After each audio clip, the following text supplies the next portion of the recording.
بسم اللہ الرحمن الرحیم۔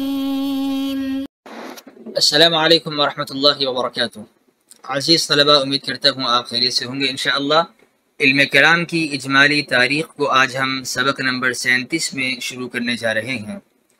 گزشتہ سبق کا خلاصہ یہ ہے کہ ہم نے علم الکلام کا تفاسیر قرآنیہ میں، احادیث نبویہ میں، فقہ اور اصول فقہ اور تصوف میں مقام و مرتبہ جانا تھا کہ جیسے ایک مفسر، محدث، فقیہ اصولی علم الکلام کا محتاج ہوتا ہے، ایسے ہی ایک صوفی بھی علم الکلام کا محتاج ہوتا ہے۔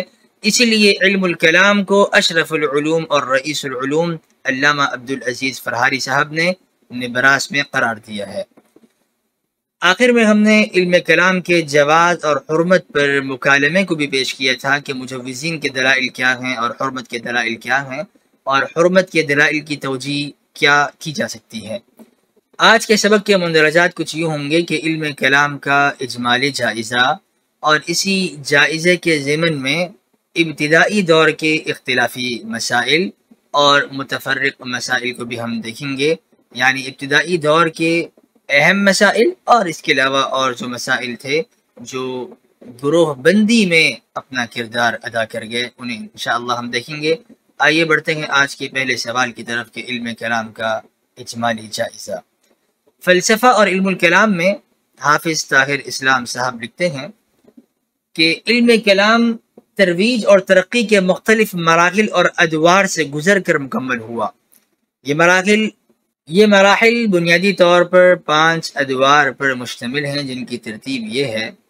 ایک مرحلہ علم الکلام کی ابتدا کا ہے، جسے ہم ابتدائی مرحلہ کہتے ہیں، اور مرحلہ نشأہ یعنی ابتدائی مرحلہ، اور یہ پہلی صدی ہجری اور دوسری صدی ہجری کے ابتدائی حصے پر محیط ہے، جس میں علم الکلام عروج پا رہا تھا اور سر اٹھا کر ترویج اور ترقی اور شہرت پا رہا تھا۔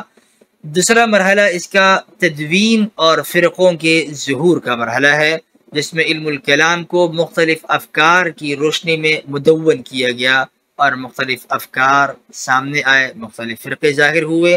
یہ مرحلہ دوسری صدی ہجری کی ابتدا سے لے کر 5ویں صدی ہجری کے آخر تک مشتمل ہے۔ تیسرا مرحلہ علم الکلام کا فلسفے اور منطق کے ساتھ خلط ملط ہونے کا مرحلہ ہے۔ یہ 6 صدی ہجری سے 9 صدی ہجری پر محیط ہے، جبکہ علم الکلام کا چوتھا مرحلہ انحطاط اور تقلید کا مرحلہ ہے۔ یہ 10ویں سے 12ویں صدی ہجری پر مشتمل ہے، اور آخری مرحلہ دور جدید یعنی آخری 2 صدیوں پر مشتمل ہے۔ ہمارا موجودہ دور یہ دور جدید کا ہی ہے جس میں ہم جی رہے ہیں۔ علم الکلام کا پہلا مرحلہ حافظ طاہر اسلام صاحب لکھتے ہیں کہ پہلے مرحلے سے ابتدائی دور کا مرحلہ مراد ہے، یعنی پہلی صدی اور دوسری صدی ہجری کا مرحلہ، جس میں علم الکلام آغاز اور ابتدا سے شروع ہو رہا تھا۔ اس دور میں بنیادی طور پر کچھ اختلافی مسائل ضرور تھے، لیکن یہ مسائل گروہوں کو اور جماعتوں کو جنم نہیں دے رہے تھے۔ مذاہب کا وجود اس دور میں نہیں تھا، مسائل تھے، اور یہی مسائل جن پر مباحثے ہوتے رہے بعد میں جا کر یہ گروہوں کے باعث بنے ہیں، اور انہی مسائل کے نتیجے میں مختلف نظریات سامنے آئے۔ اب سوال یہ ہے کہ یہ مسائل جو بعد کی صدیوں میں بڑھتے چلے گئے اور گروہ در گروہ بنتے چلے گئے، یہ مسائل کیوں پیدا ہوئے؟ ان اختلافی آراء کی بنیادی وجوہات کیا ہیں، اور وہ بنیادی اسباب کیا ہیں جن اسباب کی وجہ سے ان مسائل کا سامنا کرنا پڑا؟ علامہ یہاں پر مختلف اسباب بیان فرماتے ہیں۔ ان بنیادی اسباب میں پہلا سبب بیان فرما رہے ہیں کہ اسلامی فتوحات کا دروازہ کھلتا چلا گیا اور اسلامی حدود میں توسیع ہوئی۔ یوں قسم قسم کی مختلف ثقافتیں دائرہ اسلام میں داخل ہونا شروع ہوئیں، مختلف ادیان وہ اسلام کے سامنے سر نگوں ہوتے چلے گئے اور دین اسلام کو قبول کرتے چلے گئے، مشرف با اسلام ہوئے۔ اب جو قومیں عجم سے مسلمان ہوئی ہیں، ان عجمی قوموں میں ایک عادت یہ رہی کہ یہ بال کی کھال اتارنے کے عادی تھے، اور ان کے ہاں قدیم مذاہب میں تصور خدا، جزا اور سزا کے خاص خیالات تھے۔ ان نئے مسلمانوں نے ان نظریات کو تو چھوڑ دیا جو بالکل ہی سرے سے اسلام کے خلاف تھے، یعنی اسلام عقیدہ توحید کا درس دیتا ہے، اور جن قوموں میں شرک رہا انہوں نے شرک کو چھوڑ دیا، چونکہ شرک کا تصور اسلام کے بالکل منافی تھا۔ لیکن وہ نظریات جو کسی نہ کسی درجے میں اسلام کے ہم آہنگ یا قریب تھے، ان نظریات کو انہوں نے اپنایا، اور نہ صرف یہ کہ اپنایا بلکہ اسلامی نظریات اور اسلامی عقائد کی تشریح اپنے سابقہ نظریات کی روشنیوں میں کرنا شروع کی۔ مثلا یہودیوں کے ہاں خدا بالکل ایک مجسم آدمی کی طرح ہے، اور خدا کی العیاذ باللہ آنکھیں دکھتی ہیں، فرشتے عیادت کرتے ہیں، وہ کسی پیغمبر سے لڑائی لڑتا ہے، چوٹ کھاتا ہے۔ یہ یہودیوں کے ہاں اس طرح کی خرافات موجود تھیں۔ اب جب یہ قومیں مسلمان ہوئیں تو انہوں نے اسلام کا مطالعہ کیا اور متشابہات آیات دیکھی جن سے بظاہر ہاتھ اور آنکھ یعنی اعضاء کا معنی ثابت ہوتا ہے، بظاہر یہ لگتا ہے۔ انہوں نے ان آیات کو دیکھا تو اس کو اپنے ظاہر پر رکھتے ہوئے، چونکہ پرانے تصورات بھی ان کے ہاں جسمیت کے تھے، تو اللہ تعالیٰ کے لیے یہ جسمیت کے قائل ہوئے، اپنے پرانے افکار کی روشنی میں اسلامی تعلیمات کی تشریح کرنا شروع کر دی، اور یوں ان موضوعات پر ان کا شغف زیادہ رہا، چونکہ ان کے ہاں قدیم تصورات بھی تھے، اور انہی تصورات کی وجہ سے مختلف مسائل بھی پیدا ہوئے۔ جبکہ دوسرا سبب یہ بنا کہ مسلمانوں کے اندرون خانہ جنگی صورتحال کی وجہ سے مسلمانوں میں مختلف گروہ بنتے چلے گئے، یعنی مسلمانوں کی سیاسی، اجتماعی اور ثقافتی حالات کا اثر بھی کلامی مسائل کی نشو و نما کا سبب بنا۔ مثلا اموی دور میں خلفاء کا ظلم حد سے بڑھا، جس میں حجاج بن یوسف سر فہرست ہیں۔ انہوں نے ظلم کیا تو قضاء اور قدر کا معاملہ زیر بحث آیا، اور ان کے ظلم کے مقابلے میں کہا جاتا تھا کہ یہ تو قضاء اور قدر کا معاملہ ہے، اللہ تعالیٰ نے مقدر فرما دیا ہے، لہذا صبر کیا جائے۔ اور یوں لوگوں نے تقدیر کا ہی انکار کرنا شروع کر دیا کہ حجاج ظالم ہے، اور انہوں نے تقدیر کا انکار کیا، اور اسی ظلم کے نتیجے میں امر بالمعروف اور نہی عن المنکر کا بھی ایک مسئلہ سامنے آیا۔ امر بالمعروف کی اصطلاح بول کر معتزلہ اس سے ایک حاکم وقت کے خلاف خروج کو روا رکھتے ہیں، اور ان کی مراد یہ ہوتی ہے کہ بغاوت اختیار کی جائے، مسلح جد و جہد کی جائے، تاکہ ایک ظالم جابر بادشاہ سے ہمیں نجات حاصل ہو۔ اس دور میں معبد جوہنی، غیلان دمشقی اور جہم بن صفوان یہ حکومت کے خلاف بغاوت میں مارے بھی گئے، اور انہوں نے عملی اقدامات بھی کیے جن کا نتیجہ بھی انہیں بھگتنا پڑا، اور یہی معبد جوہنی، غیلان دمشقی اور جہم بن صفوان بعد میں جہمیہ اور معتزلہ فرقوں کے بانی بھی بنے ہیں، یعنی انہی کے افکار بعد میں مختلف فرقوں اور گروہوں کے تشکیل کے سبب بنے ہیں۔ بعض نے ایک مزید سبب بھی بیان کیا ہے، اور وہ یہ کہ بعض مغلوب و مقہور عناصر کا فتنوں کو برانگیختہ کرنا، یعنی وہ لوگ جو قہر کا سبب بنے، ان پر قہر نازل ہوا اور وہ غلبہ نہ پا سکے، بلکہ مسلمانوں کو ان پر غلبہ حاصل ہوا، تو ان مغلوب عناصر نے مختلف فتنوں کو برانگیختہ کیا، اور امت مسلمہ کی اسلامی وحدت کو منتشر کرنے کے لیے ان کے عقائد کو نشانہ بنایا، تاکہ ان پر جو غلبہ مسلمانوں نے پایا تھا اس کا یہ انتقام لے لیں۔ یعنی جب وہ سیاسی سطح پر شکست کھا گئے تو انہوں نے مسلمانوں کی وحدت کو پارا پارا کرنے کے لیے مختلف طرح کے نت نئے مسائل اور عقائد گھڑ لیے، جن سے مسلمانوں میں عقائد کی بدعات جاری ہوئیں۔ اب یہاں سوال یہ ہے کہ قرآن و سنہ موجود ہے، تو قرآن و سنہ کے ہوتے ہوئے بھی علم الکلام کی ابتدا اور اس کے آغاز میں نشو و نما میں یہ مسائل پیدا ہو رہے تھے، تو کیا قرآن و سنت کا اثر نہیں تھا؟ جب قرآن و سنت ہے تو پھر یہ اختلاف کیوں ہوئے، یہ مسائل کیوں کر پیدا ہوئے؟ اس کا جواب یہ ہے کہ قرآن و سنت کی تعلیمات بالکل واضح ہیں، اور وہ روز روشن کی طرح واضح ہیں، ابہر من الشمس ہیں۔ صحابہ کرام رضی اللہ عنہم اجمعین، حضرات تابعین رحمۃ اللہ علیہم، وہ بھی اپنے فتاوی ارشاد فرماتے رہے اور لوگوں کی رہنمائی کرتے رہے، اور ان اختلافی مسائل کے متعلق بھی ان حضرات نے اپنی آراء ظاہر فرمائی ہیں اور فتاوی ارشاد فرمائے ہیں۔ اگرچہ علم کلام کا نام موجود نہیں تھا لیکن اعتقادی مسائل موجود تھے۔ جیسے عملی مسائل کو بعد میں فقہ کہا گیا، اس وقت فقہ اس طرح موجود نہیں تھی۔ یعنی اگر ہم کہیں کہ یہ فقہ ہے اور فقہی علوم ہیں، اس نام سے یہ مسائل موجود نہیں تھے، البتہ عملی طور پہ مسائل موجود تھے۔